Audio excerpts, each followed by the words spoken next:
So I'm really excited to introduce Dr. Boroka Bo, who completed her PhD in sociology and demography in our department. And Boroka, while she was here, she was a National Science Foundation Graduate Research Fellow and also a Soros Fellow.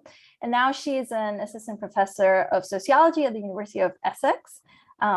And her research is at the intersection of well-being and gender and migration and demography, and really her work pulls together, many different kinds of methods and tools, and also sort of theory and ideas from many different disciplines. So we're really excited to, in many ways, I guess, welcome her back to Berkeley, and really excited to hear about her latest work. So please join me in welcoming Dr. Boroka Bo. Over to you, Boroka.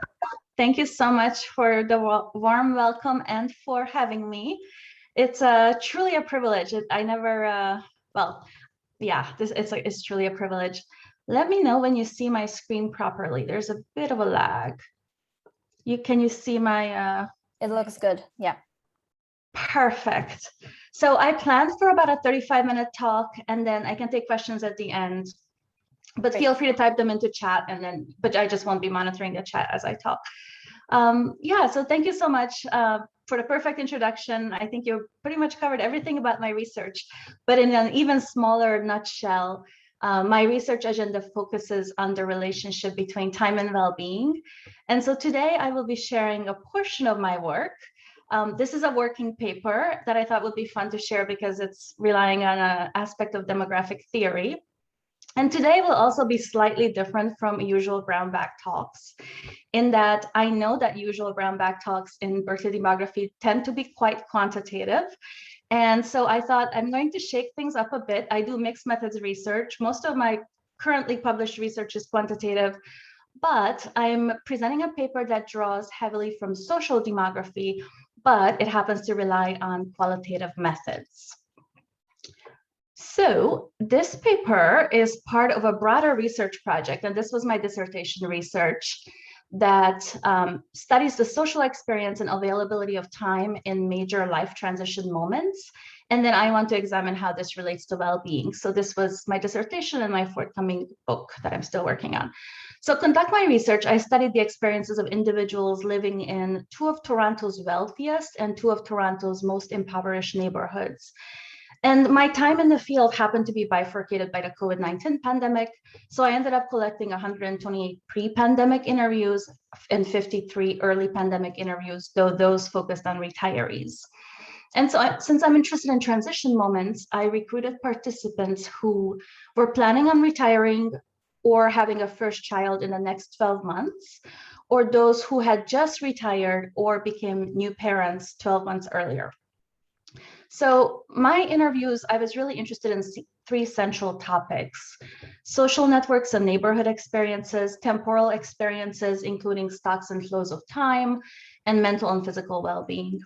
And then I also collected a second data set. This was mostly a snowball sample of 502 Torontonians collected in conjunction with my qualitative interviews. And then this survey contains more information on social demographic characteristics, household composition, social network compositions, and different aspects of time as a resource. And really here, I try to build out the current surveys on time, multinational time use surveys, to try to more accurately capture questions that relate to time poverty that I was finding from my qualitative interviews. So they kind of inform each other. And then I also supplemented my work, these two data sets, with the multinational time use survey, Canada's multinational time use survey. But since we only have 35 minutes together, today I will present on my qualitative data focusing on the experiences of fathers. So why should we care about the experiences of new fathers? So as many of you probably know, the transition to parenthood is a huge moment during the life course, in that how individuals manage specifically the temporal demands of this period correlates with well-being outcomes for both the parental generation and also for the children, influencing everything from parental life satisfaction and employment outcomes to the school readiness of the children. And so this is from the existing literature. There's a large body of interdisciplinary literature on the needs and experiences of first-time parents, but we also know from this large body of the literature that the literature keeps pointing to the necessity to focus on social cultural factors framing this experience, particularly for fathers. So because the existing academic debates largely focus on the distribution of care time between parents, and the studies tend to mention the unequal burden carried by women and the role of socioeconomic status, I was very interested in incorporating, considering my research design, both how first-time fathers anticipate parenthood affecting their schedules and their lives, along with how they navigate the temporal demands of fatherhood after the birth of their child. And so my goal with this working paper is to reorient the current literature a little bit on unequal parenting arrangements by really thinking more deeply about some of the mechanisms between socioeconomic status and family change in particular, because schedule changes are, as you will shortly see, very tightly connected to that. So this allows me to illustrate how some of the unequal care distributions noted by the existing literature may arise, and then also how the structure of the family could be reconfirmed or reconfigured during this seminal period of the life course. So this figure summarizes some of the literature I'm weaving together in this paper, and it just visually illustrates the links between the structures of socioeconomic status, gender, time, and then cultural schemas, which I will explain in a second, as they relate to the social structure of the family, which I will also explain in a second. So for those of you who are super quantitative, the way I'm thinking about this is almost where my variables are coming from, and they're just very theoretically grounded, right? So the two bodies of literature that undergird my analysis are pulling from social demography. I rely on the theory of conjunctional action, as this framework gives us an understanding of how families can change or how structure change can occur. And then it connects my two favorite fields, sociology and demography, and shows that seminal events, such as becoming a new father, they call them conjunctures, are both individual and social acts, which means they're undergirded by social structures. And then here, structures matter because all societies are formed by social structures. And so we can think of them as systems or patterns of social relations. So these could be economic exchanges, family relations, gender relations. And so family change or families which could change are also social structures. And so then, we have to take a step back and think about, okay, well, how do social structures come about? Well, they're, according to this theory, the theory of conjunctional action, they are both produced and sustained by both material and schematic elements, which means they're sustained by objects. These are the material elements or physical forms that have value. We see them all around us. And then there are also these often taken for granted cultural components that help individuals navigate social circumstances through just like mental understandings that often we are not even really conscious of. And these are the cultural schemas. And then, and at the end, you can tell me if I'm on point with all this. All of this matters because we can study how the social structure of the family can change or what it's like by cataloging the cultural schemas that form this structure and then how they might change over time.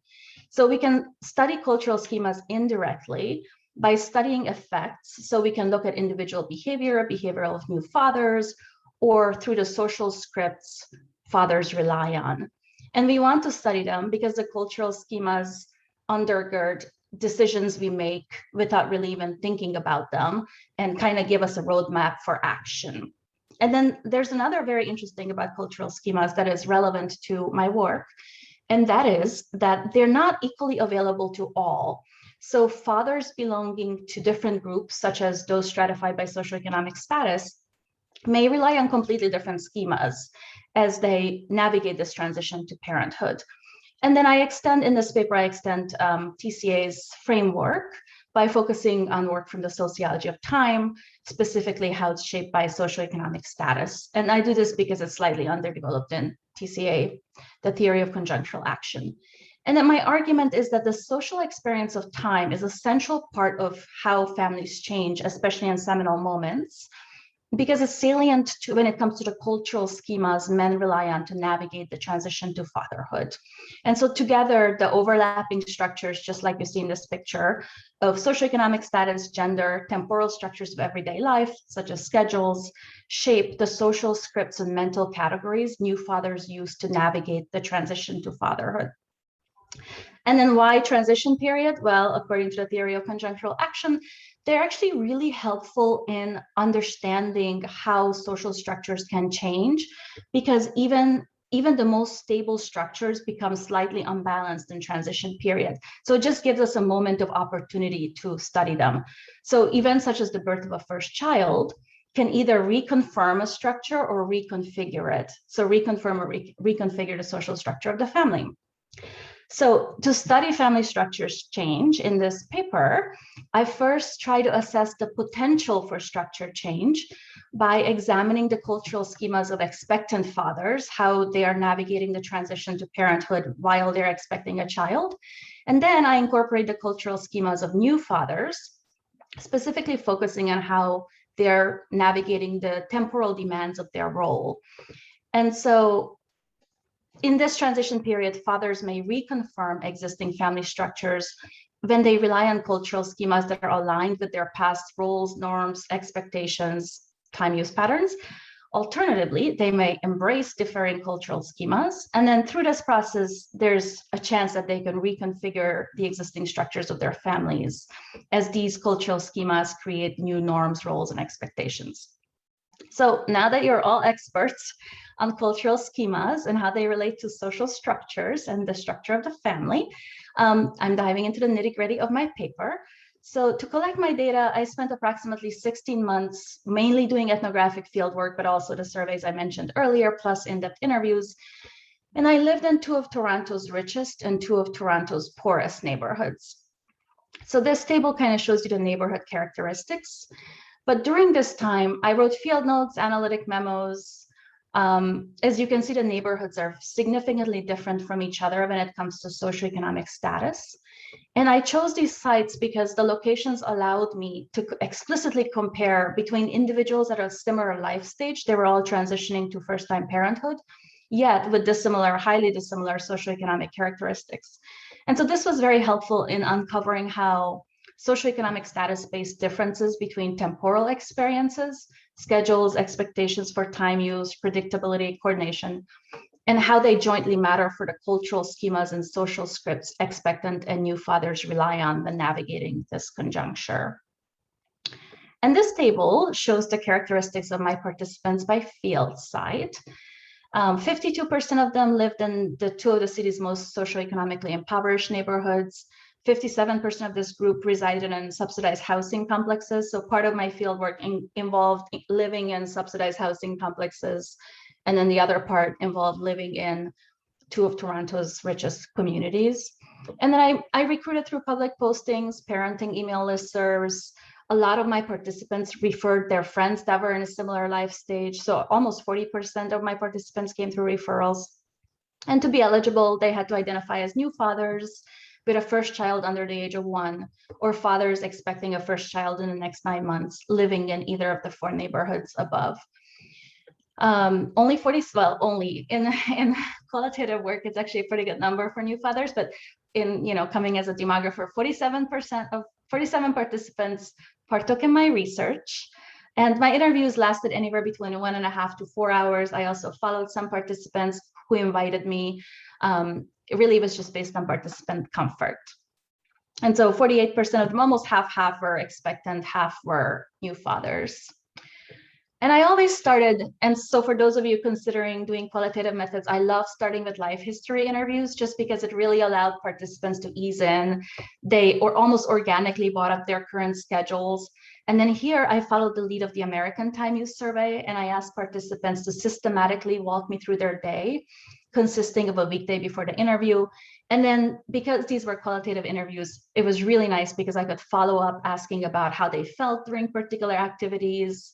They talked about their most favorite or least favorite activities. I also documented expectations or experiences in the case of new fathers about fatherhood, post-childbirth schedules, experiences with schedule changes, well-being, social network composition, and involvement. And then to try to figure out if there could be lasting change in what's happening in their lives, I also compared current schedules with expected post-childbirth schedules. So I actually had them walk me through an expected post-childbirth day for expectant fathers or actual post-childbirth time use and social network experiences. And then I try to compare how the reality of fatherhood differed from past expectations and experiences. So the qualitative interviews were really helpful in just allowing me to like dig in and ask follow-up questions. So now this is a teaser of my results. So in very broad brushstrokes, this table shows you some of the links between socioeconomic status and family change. So the table shows how the overlapping structures that you saw earlier in that graph of SES and the temporal structures of everyday life shape the cultural schemas new fathers use to navigate this transmission period, ultimately reconfirming or reconfiguring the social structure of their family. So in just a few moments, I'll unpack the results in more detail, but for now, we can see that even though there are some overlaps between the experiences of low SES and high socioeconomic status fathers, there are also some major differences.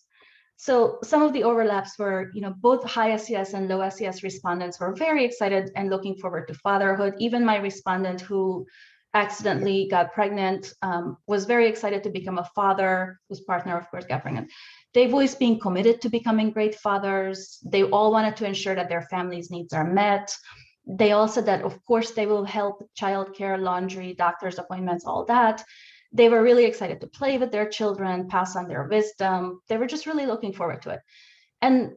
But also respondents from both social classes mentioned that, of course, they cherish their discretionary time that they have now and also time spent with family. But socioeconomic status really shaped how expectant fathers experienced their time and then how they ended up concretely valuing their time because of it. So then this kind of aggregated up to very different temporal structures with very different material and schematic elements.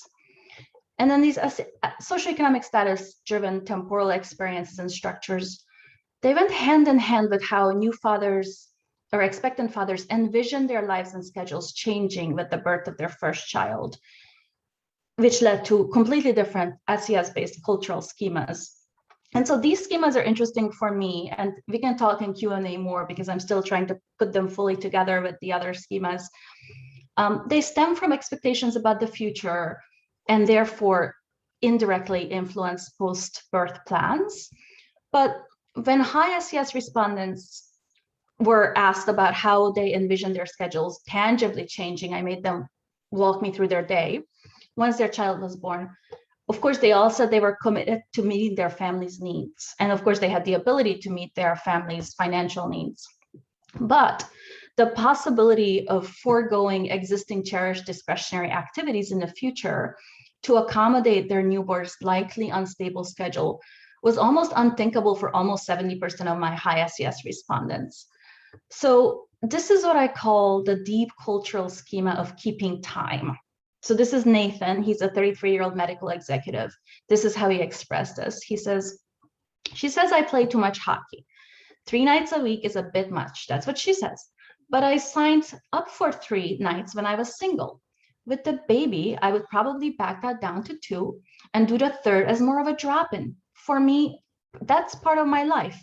It makes me a better person outside of it. If I'm sedentary and don't get the exercise, I'm grumpy and depressed. Then I'm a jerk. So there's a balance. And many of my wealthy expectant fathers echoed Nathan's sentiments.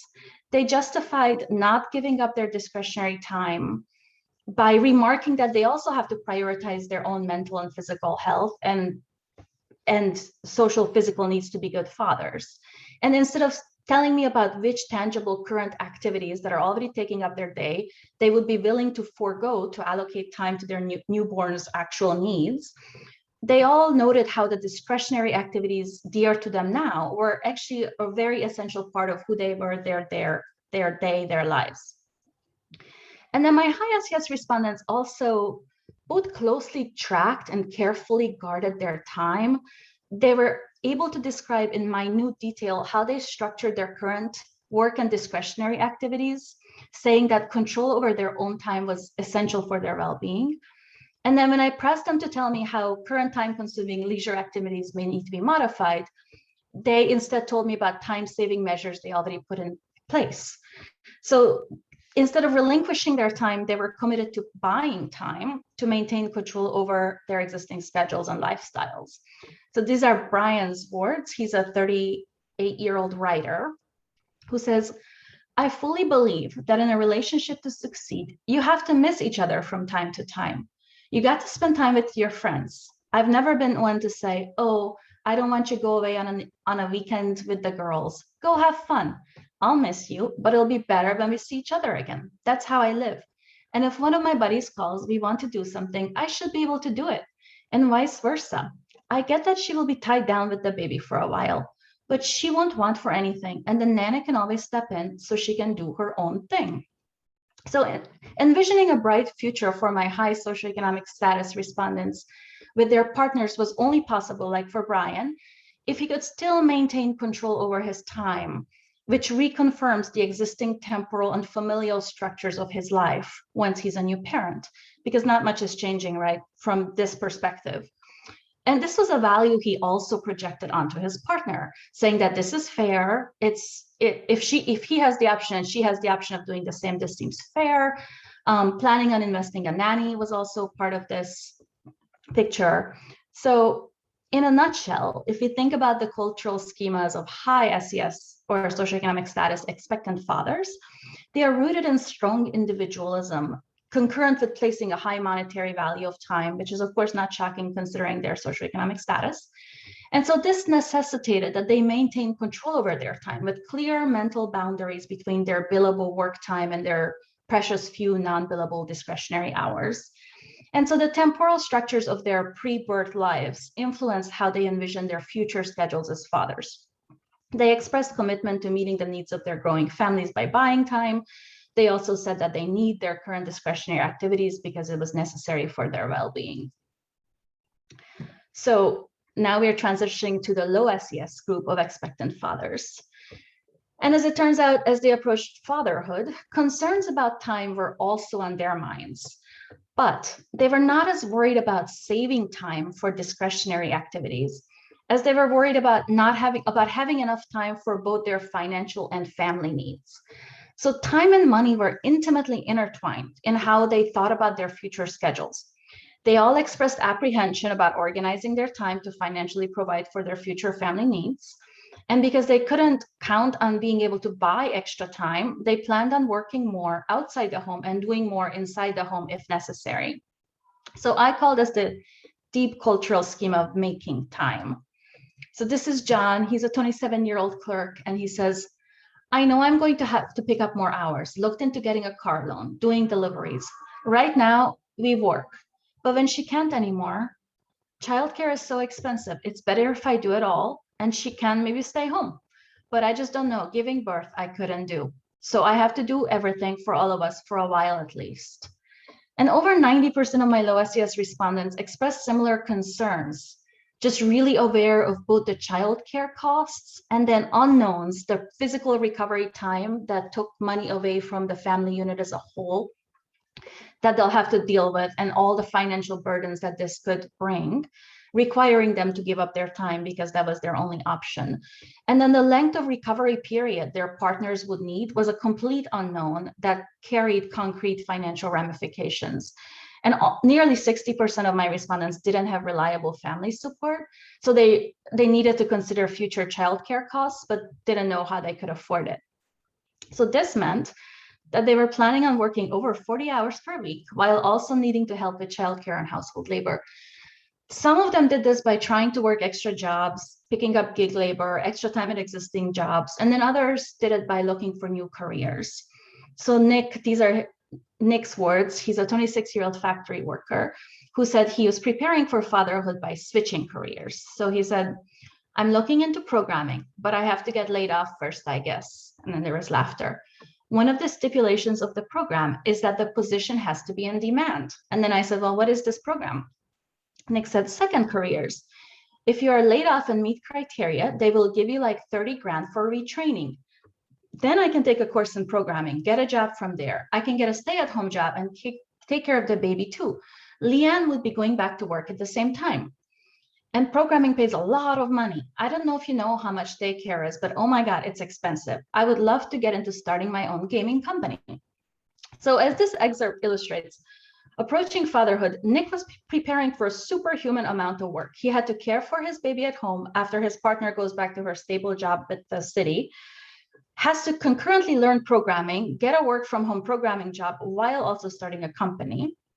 And then chance was like a huge element in his ability to launch any of these plans for fatherhood, because before anything could be set in motion, he had to get laid off and qualify for a retraining course without any higher education experience and receive 30,000 from the governmental program, and then learn programming well enough and fast enough to get lucky enough to get a stay-at-home paid position, and then do all of the above while starting a gaming company. But the scary part is his only alternative to the above completely unlikely future was his current existence. So he's working in a tenuous factory job, unstable schedule. He's driving for a rideshare company on the weekends, somehow also has to take care of his newborn after his partner returns to work. And they didn't have money for childcare. They didn't have family support. So both fatherhood trajectories available to him were extremely tenuous, requiring him to surrender all his time. So having extra discretionary time was a privilege my low socioeconomic status respondents knew that they could not afford. Even as expectant fathers, the temporal structures of their lives were already unstable as they juggled existing work demands with family responsibilities. So if you take a step back and think about it, then the cultural schema of making time internalized by my low SES expectant father participants was rooted in the already unstable material and schematic temporal structures of their lives. So the financial needs and constraints they're navigated were intertwined with how they thought about and experienced time. And then this influenced how they envisioned their future schedules as fathers. And this is despite Canada's strong healthcare system and overall very low financial burdens for the actual act of childbirth. They were still very concerned about affording childcare because their incomes just weren't enough, and then losing income if they took paternity leave. So when thinking about their own time, they embraced the cultural scheme of making time, just trying to make time for everything.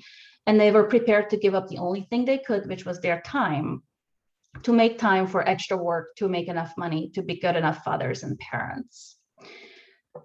So new fathers, so I did, expectant father group, low SES, high SES, new fathers. So moving on to the cultural schemas of new fathers, both groups of new fathers said that they were deeply enriched by the experience of becoming fathers. Despite their pre-birth preparations, they all had surprises, sometimes pleasant, sometimes unpleasant, unexpected schedule changes and interruptions from the infants. All of them had to reconfigure sleeping arrangements, even the ones with nannies, sometimes change eating and self-care routines, sometimes change discretionary time routines like weekly video game nights. And then they all worried about their partners' and infants' health. And even my respondents with nannies were affected by sleeping and other temporal changes. And so this led to perturbations in their previous routines, which required that they not only manage their work time, alone time, home time, couple time, family time, but they also had to concurrently manage their emotions while exhausted and possibly listening to a crying baby. So in other words, going back to the theory, the material and the schematic elements of their previous familial temporal structures were also destabilized in this period. And so the material elements of objective clock time, work, leisure, care routines were all affected by the family members' needs. So this translated to respondents having to re-examine how they think about their habits, ideas, and values of time. And they really had to kind of reassess the two causal cultural schemas they approached fatherhood with. I call them causal, but we probably should find a better name for it in Q&A. Keeping time versus making time.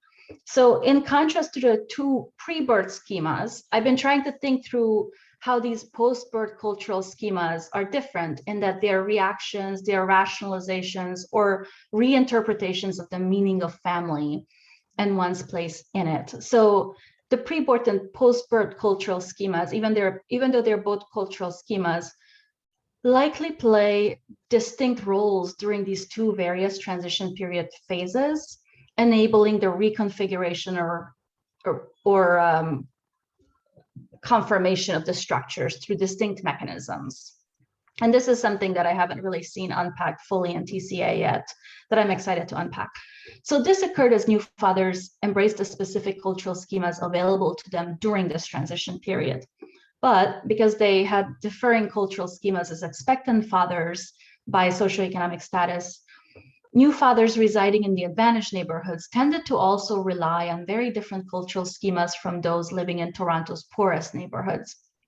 So in this table, I show how the two groups of transition period schemas function to either enable structure change by reconfiguring the social structure of the family, or hinder structure change by reconfirming existing social structures and reconfirming the keeping time idea that people were going in with. So we see that, and I unpack this more in greater detail in the paper. So those of you who are interested, I'm happy to send it along. But since we have, a few moments together here, I just show what the post-birth shallow transition period schemas are and how they relate to reconfirmation or reconfiguration of the family structure. And here too, you see that the SES breakdown, it's not just all high SES people thought the same exact thing and all low SES people thought the same exact thing. There's fluidity in how they related to these schemas or express these schemas, but we also do see that more low SES people end up reconfiguring structures even after, or end up with a schema that allows for the reconfiguration of their daily schedules, their time, and ultimately their family structure compared to high SES. So we're back to that original graph I teased you all with.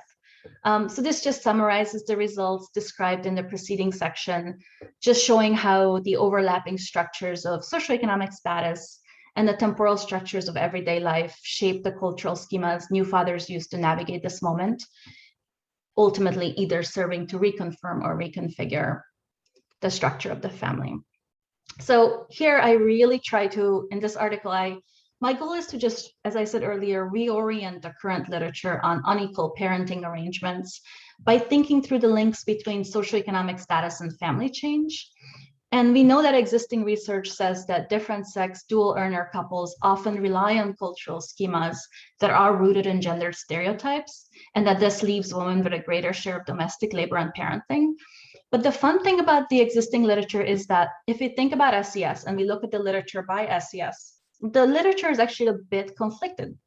So on one hand, socioeconomic status constraints could force fathers, according to the literature, to embrace cultural schemas centered on working outside the home, leaving their partners to sacrifice more of their discretionary time for childcare.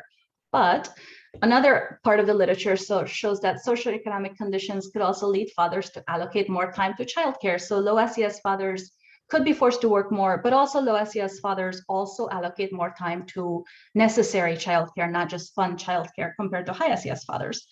So this really motivated me to think about the above empirical tension in conjunction with some of the theoretical tensions provided by the cultural schemas of fatherhood as they change over time, to try to propose an alternative perspective on how family change might occur.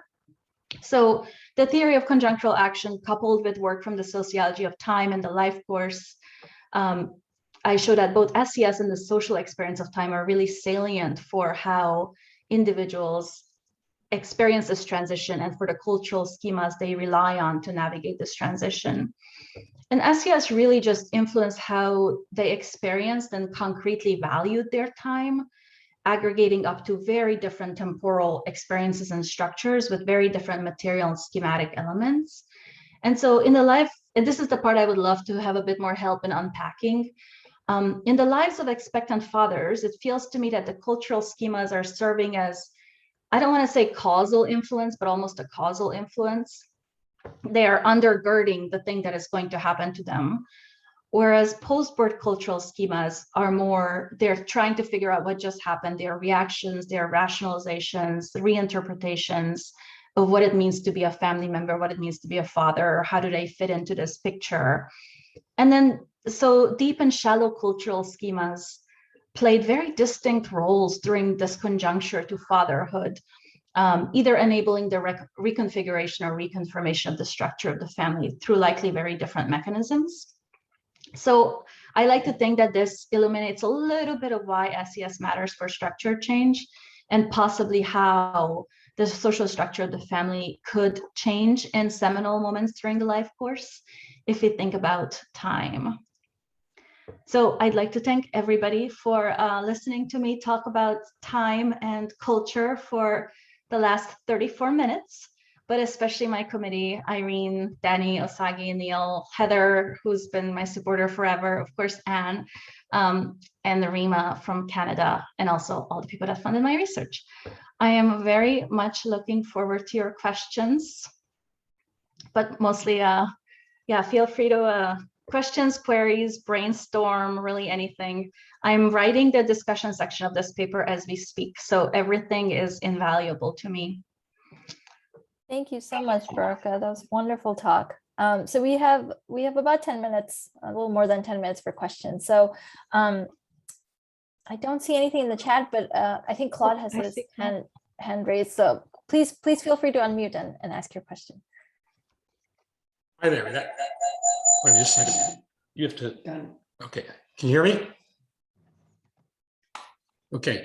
So very interesting. And I have a very sort of simple question from about 30,000 feet up. The literature on class and time, if I understand it correctly, suggests that as a general rule, people in lower SES have a less sense of control over many things in their lives, including control over their schedules, over their time, and things just happen. While people higher SES believe and act as if they have much more control of their lives, including over their schedules. Mm-hmm. One very simple thing it would seem to me is that the encounter of these men with the actual living child may just confirm for the people in lower SES that life is a matter of every day is just accidental, but would come as a shock to the higher SES men who all of a sudden, despite whatever they were planning before the birth, assumed that they would be able to manage all this. And then you end up with a colicky baby, or a baby that wakes you up 3 times in the night and so forth. So that at that very abstract level, one might think the experience of the transition would be to shake the confidence of the higher SES men about their control over time and indeed their control over their lives. Mm-hmm. Yeah, I love this question because, yeah, you're completely vibing with what some of my participants were saying, which was a lot of my low SES participants had an immense amount of experience dealing with babies, even going into this encounter, which was shocking to me because I've personally I'm scared of infants. I think they're very fragile and probably breakable. So like, I would be very scared to lift a newborn up, but no, they were taking care of family members. They grew up often in a more close-knit extended families that allowed for interaction that also gave them a sense of control during this time. So yes, I need to think more about how the sense of control within the family and maybe even choosing to give up your time relates to possible lack of control in other arenas and how this could matter for lasting change. Yeah, this is a very good. And then I think Ken also had a question. Yes, well, as you described it, one of the aspects that struck me from one of your respondents was the way in the structure of publicly funded opportunity programs seemed very much to be shaping the structure of time use for the lower SES fathers. Is it right to think that there's a kind of official cultural impact on their cultural scenarios? 100%. So the second part of my paper, I try to unpack this because during my fieldwork, paternity leave in Canada it was in effect just slightly before I started fieldwork, but then people were actually starting to go on paternity leave. And then I think in the second shallow schema portion, I called it like the temporal shock of parenthood. No, I forget what I called it, but yes, there was a temporal shock. So people that went on paternity leave, it was a huge factor in how they rethought their future schedules and what they needed to give up. And then people who could afford to go on leave was also another thing. But yes, yeah, totally. And I think you also have Yeah. question. So I was struck that both your high SES and low SES people were in some ways highly unrealistic, but that the identities of the men in the two groups were located in really different places, and that the unrealisticness of the low SES men had to do with the enormous importance of being a provider, and that was the major way they identified themselves as fathers, and I presume husbands and so forth, and they were going to just become super providers. Whereas it seemed to me that the identity of the higher SES men was much less anchored in their families at all. And at least in the two quotes you gave us, which I have trouble believing are really typical, but the identity was located in all these sort of extracurricular personal activities that were there gratifying, sports and whatnot. And so in each case, they are unrealistic, but what it is that gets shaken up, it seems just of a very different order. And I guess the obvious thing about the athletic, if you do, and I'm curious, just as an empirical question, do these high SAS men stop going to the gym all the time and realize they can't have all the fun they used to have? But about those things, you can say, well, later I'll pick them up again. Whereas with not being a good provider when your family is under all this stress, that's unrecoverable. So Yeah, I think this is thank you. This is a really brilliant observation, because this was also the shocking bit for me when I was asking participants. I had them walk through their current schedules. We talked about, their experiences with time, the things they love, activities they do but don't love as much. And then they would walk me through the day from beginning to end. And then I would say, okay, so then your child is born. Then what? Then what happens? Because the shock to me was asking how they envisioned their lives changing after the child was born. You don't get that answer. I always got, of course, I'm going to provide. Of course, I'm going to do everything in my power. But then how, when they had to tangibly try to walk me through the schedule. And I think this also takes us back to Claude's question, in that I do worry that now that I have to think a bit more about who had how much experience with infants before, right? In how they envision this change, because that could be definitely a very, and then also how, like what you were saying, where do they derive their identity from? And then how long, almost like fractured or segmented identities that could change across the life course in different ways. Yeah, thank you. Questions from other folks? I have a question. Go My ahead. understanding, hi. My understanding is that you conducted some of the interviews before and some during the pandemic. Did you see any difference in the way people were describing their time, or the feeling of self-control, or due to the pandemic? I did, but my pandemic interviews were new retirees only. So during the pandemic, I just ran out of emotional energy and I had to extend my IRB, right? So I extended my IRB, I did all that, and then I just focused on new retirees. And that's, yeah, very different experiences with time, very different emotional packages almost by SES. And there it's more directly related to control. Like there I could see how control really tied in, and how like being entitled and a sense of empowerment really tied in. But with new fathers, I didn't. It was just too much to do over Zoom and the phone. Yeah. I see. Thank you.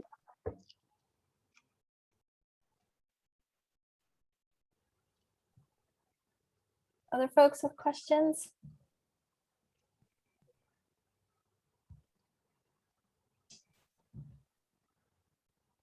I'm happy to hang with the students.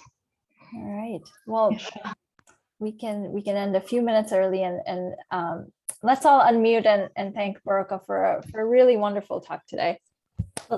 No, thank you everybody for all of, like, seriously, all these questions are exactly what I need to really just dig into in my weave through and dig into in my discussion section. So I beyond appreciate you tying some of my loose ends